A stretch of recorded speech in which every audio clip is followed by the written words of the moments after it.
ஒன்று கொரிந்தியர் அதிகாரம் 9 வசனம் 16. சுவிசேஷத்தை நான் பிரசங்கித்து வந்தும் மேன்மை பாராட்ட எனக்கு இடமில்லை, அது என்மேல் விழுந்த கடமையாயிருக்கிறது.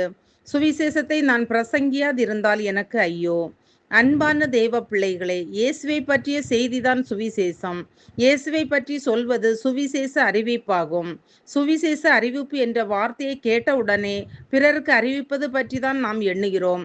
சுவிசேஷத்தை முதலில் நாம் நமக்கு அறிவிக்க வேண்டும். முதலில் நாம் இயேசுவையும் அவர் வார்த்தையையும் அவர் வல்லமையையும் அறிந்திருக்க வேண்டும். அப்போதுதான் பிறருக்கு அறிவிக்க முடியும். சுவிசேஷத்தை அறிந்தவர்களால் தான் அதை பிறருக்கு அறிவிக்க முடியும். எனவே நாம் சுவிசேஷத்தை அறிந்திருப்பது அவசியமாய் இருப்பதால் முதலாவது நாம் நமக்கு சுவிசேஷத்தை அறிவிக்க வேண்டும். சுவிசேஷத்தை அறிந்த சீடரால் தான் பிறருக்கு அதை அறிவிக்க முடிந்தது.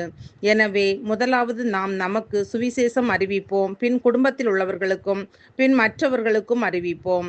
தினமும் சுவிசேஷத்தை அறிந்து கொள்ள நேரம் ஒதுக்குவோம். அதை அறிந்து கொள்வோம், அதை பிறருக்கு அறிவிப்போம். ஜெபிப்போம். அன்பின் பரலோக பிதாவே, இந்த நாளுக்காகவும் இந்த சத்தத்தை கேட்கிற ஒவ்வொருவருக்காகவும் உமக்கு நன்றி அப்பா. உம்முடைய வல்லமையான வார்த்தைகளுக்காக உமக்கு நன்றி அப்பா. எங்கள் ஒவ்வொருவருக்கும் தேவ வசனத்தின் மீது ஒரு தாகத்தை ஏற்படுத்தும். நாங்கள் இயேசுவை அறிந்து அதை பிறருக்கு அறிவிக்கின்ற பிள்ளைகளாக எங்கள் ஒவ்வொருவரையும் மாற்றும். மேலும் நீர் எங்களுக்கு விட்டு சென்ற சமாதானத்தை எங்கள் உள்ளங்களிலும் இல்லங்களிலும் ஊற்றுவீராக. இந்த நாட்களிலே நாங்கள் கேட்பது அனைத்தையும் எங்களுக்கு தந்து எங்கள் ஒவ்வொருவரையும் ஆசீர்வதியும். இயேசுவின் நாமத்தில் பிதாவே, ஆமீன்.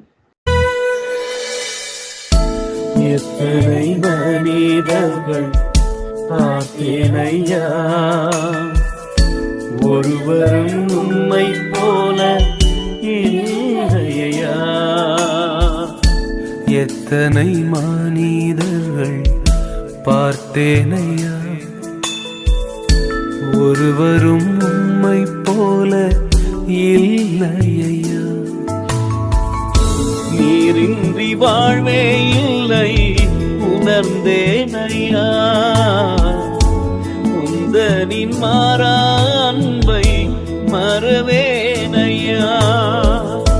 நீரின்றி வாழ்வே இல்லை உணர்ந்தேனையா,